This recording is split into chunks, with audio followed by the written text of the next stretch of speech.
สวัสดีค่ะพ่อแม่พี่น้องสวัสดีFCทุกท่านเนาะค่ะบ่ว่าจะเป็น FC เก่า FC ใหม่เนาะที่เข้ามาติดตามรับชมรับฟังทางช่องของเจตาพารวยค่ะกราบขอบพระคุณเป็นอย่างสูงลาวพัฒนาวันที่8ที่ผ่านมาค่ะพี่น้องประวัติของเลขล็อกโฟกัสเลขล็อกโฟกัสค่ะงวดนี้เพิ่นเข้าไปเต็มๆเนาะเข้าไป3ตัวตด946 39เนาะค่ะ46บน2ตัวค่ะ46บน946 649เข้าไป3ตัวตดค่ะพี่น้องเลขล็อกโฟกัส46 64ของเพิ่น64เนาะของเลขล็อกโฟกัสมี FC ตามบ่เนาะค่ะเลขล็อกโฟกัสนี่ยังบ่ทันหลายงวดปานใดเนาะค่ะเพิ่นก็ยังใหม่อยู่มีแต่เป็นวิ่งรูดค่ะที่ผ่านมาเนาะที่ผ่านมาของเพิ่นก็บ่รูดดอกค่ะมีรูดมีเข้าแต่วิ่งรูดหลายๆงวดเนาะมีงวดนี้ล่ะพี่น้องมาแล้วของเลขล็อกโฟกัสอันยังมีไผตามอยู่เอาไปพิจารณาก็อาจจะได้นำเพิ่นเนาะไปใหม่ไปต่อค่ะยังบ่ทันตามเลขล็อกโฟกัส3ตัวตด6446เนาะค่ะบนมาตามต่อไปใหม่ค่ะใครจะตามเลขล็อกโฟกัสเตรียมแคปหน้าจอไปตามมือวันศุกร์ที่10เนาะค่ะวันศุกร์ที่10เลขล็อกโฟกัสให้มาแล้วครับขอบุญขอบคุณเลขล็อกโฟกัสหลายๆเด้อค่ะที่ให้แนวทางมาวางทางช่องเนาะงวดนี้เพิ่นให้มาวิ่งรูดค่ะลาวพัฒนาของเลขล็อกโฟกัส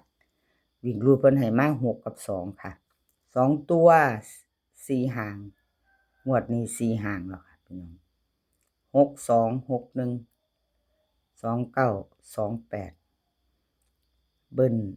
6622ค่ะ3ตัว3หาง628 262 661ค่ะวิ่งรูดเด่นทอกันค่ะล็อกโฟกัส6กับ2ตัวนี่เน้น2หาง6228ค่ะ3ตัวเน้นหางเดียว628แคปหน้าจอค่ะใครจะไปต่อกับเลขล็อกโฟกัสขอบุญขอบคุณเลขล็อกโฟกัสค่ะที่ให้แนวทางมาวางทางช่องของเจตาเนาะขอบพระคุณหลายๆเอาใครจะตามเลขล็อกโฟกัสวันที่10เป็นวันศุกร์เนาะค่ะใครจะตามก็เตรียมแคปหน้าจอเอาไปต่อพิจารณากันเนาะ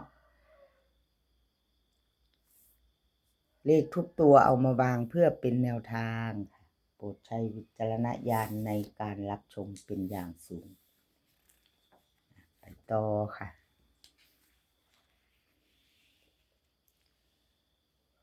สมใจสมใจนี่ขอโทษขออภัย FC แทนสมใจเนาะค่ะแนวทางของเพิ่นบ่เดินเนาะ2ตัว1ตัวไม่เดินค่ะ2งวดหลุดไปสมใจไปใหม่ไปต่อค่ะไปต่อครับขอโทษขออภัยถ้าแนวทางบอกเขาเนาะเจตาเป็นกำลังใจให้ค่ะเป็นกำลังใจให้กันและกันคือเก่าสมใจค่ะลาวพัฒนาวิ่งรูดเพิ่นให้มา8กับ4ค่ะ2ตัวนี่3หาง48 80 40เบิ้ล88ค่ะ3ตัวนี่2หาง480 840วิ่งรูดเพิ่นลอง4เพิ่นเน้น8เนาะค่ะเด่น8ลอง4เน้น2หางค่ะ2ตัว4880 3ตัวนี้เน้นหางเดียวค่ะ480เอาแคปหน้าจอค่ะใครจะไปต่อกับสมใจเนาะขอบุญขอบคุณสมใจหลายๆค่ะที่ให้แนวทางมาวางทางช่องเจตาเนาะค่ะขอบพระคุณเป็นอย่างสูงคลิปนี้เจตาก็จะมี4เซียนเนาะค่ะ4ท่าน ที่ให้แนวทางมาว่างเนาะจะมีเลขล็อกโฟกัสก็สมใจรับสายด่วนค่ะแล้วก็ไทยมักหวยสี่ท่านสี่เซียนไปชอบของผู้ใดจัดของผู้นั้นแคปหน้าจอไว้เนาะค่ะสายรับด่วนสายรับก็รุดไปคือกันเนาะค่ะพี่น้อง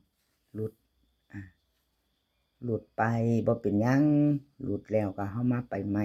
กับขอบุญขอบคุณรับสายด่วนเนาะค่ะที่ให้แนวทางมาวางทางช่องเพิ่นก็บ่ให้หลายหางเด้พี่น้องรับสายด่วนบ่หลายดอกเจตาเข้าก็เข้าหลุดก็หลุดว่าซั่นFC ผู้มักหน่อยเป็นจังไดมักหลายมักน้อยมักบ่คือกันเนาะค่ะน้อยๆแข็งๆเน้นๆเขาก็คือเขาหลุดก็คือหลุดบ่สูตรบ่หลายหางดอกว่าซั่นจัดไปค่ะชอบหลายชอบน้อยเอาที่เฮามักเนาะชอบก็จัดขัดก็ผ่านกราบขอบคุญขอบคุณรับสายด่วนค่ะที่ให้แนวทางมาวางทางช่องของเจตาเนาะกราบขอบพระคุณเป็นอย่างสูงค่ะเฮามาไปต่อไปรุ่นใหม่ค่ะกับวันศุกร์ที่10 2 ทุ่มครึ่งเนาะค่ะรุ่นกับลาวพัฒนารับสายด่วนค่ะรับสายด่วนวิ่งรูดเพิ่นให้มา2 กับ 7 2 หางค่ะ2 7 7 1 3 ตัวกับ2 หาง2 7 1 2 2 7พี่น้องเด่นทอกัน2 กับ 7สายวิ่งสายรูดแล้วก็2 หางค่ะถ้ากลับก็เป็น4 หางเนาะรับสายด่วนน้อยหางใครชอบก็แคปหน้าจอไว้ค่ะไปรับสายด่วนน้ำกัน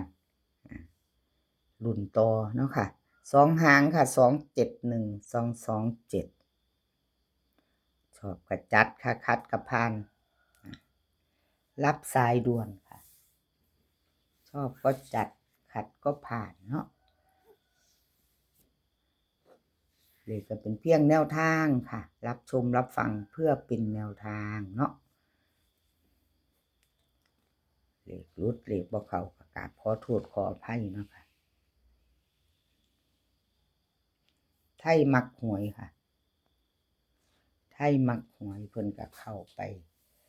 ไปบนล่างสายวิ่งสายรูดเนาะค่ะวิ่งรูด3 ล่าง6บนค่ะของเพิ่นไทยมักหวยเพิ่นก็ยังบ่หลุดเนาะค่ะเข้าไปอยู่ค่ะเดินอยู่เดินวิ่งรูดเนาะ2 ตัวมา1 ตัวค่ะ2 ตัวมา1 ตัวไทยมักหวยไปต่อไปใหม่ค่ะกับขอบคุญขอบคุณไทยมักหวยหลายๆเด้อค่ะที่ให้แนวทางมาวางทางช่องของเจตากราบขอบพระคุณเป็นอย่างสูงไทยมักหวยลาวพัฒนาวิ่งรูดเพิ่นให้มาค่ะ8 กับ 3 2 ตัว4 หางค่ะ82 83 85 36เบิ้ล88 33 3 ตัว3 หางค่ะ835 836 382วิ่งรูดเพิ่นเด่น8ค่ะเน้นเด่น8ตัวเดียวร่อง2 ตัวเน้น82กับ35ค่ะ3 ตัวนี่หางเดียวค่ะ835แคปหน้าจอค่ะใครจะไปครับไทยมักหวยกับขอบคุญขอบคุณไทยมักหวยหลายๆค่ะที่ให้แนวทางมาวางทางช่องเนาะกับขอบพระคุณเป็นอย่างสูงค่ะเลขก็เป็นเพียงแนวทางเนาะค่ะพี่น้องชอบเฮาก็จัดคัดเฮาก็ผ่าน FC เข้ามาใหม่ถ้าชอบคลิปนี้เนาะค่ะฝากกดบ่ทันกดติดตามก็ฝากกดติดตามฝากกดไลค์กดแชร์เพื่อเป็นกำลังใจให้ทางช่องเนาะค่ะให้ทางเนี่ยหลายๆเซียนเนาะเฮาก็เลือกเบิ่งเอาค่ะพิจารณาเอาใครจะไปต่อกับไทยมักหวยก็แคปหน้าจอเนาะค่ะไปต่อกันวันศุกร์เนาะกับลาวพัฒนา2 ทุ่มครึ่งค่ะวันศุกร์2 ทุ่มครึ่งลาวพัฒนาเนาะคลิปนี้ก็ขอให้พี่น้องโชคดีค่ะขอให้มีความสุขขอให้สุขภาพร่างกายแข็งแรงกันทุกคน เดินทางไปไสก็ขอให้ปลอดภัยค่ะ เดินทางไปขอให้มีโชค กลับมาขอให้มีชัย